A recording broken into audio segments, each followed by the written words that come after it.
জয় নিতাই বন্ধুরা, আমরা এখন বগানগর পাটবাড়িতে এসেছি।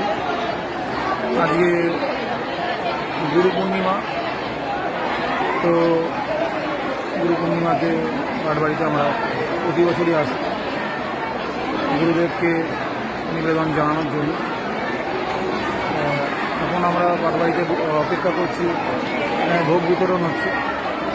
তো নিতাইয়ের ভোগ করে তারপরে আমরা বাড়ি ফিরি। দেখে নাও এখানে ভিড়, মানুষের ভিড়।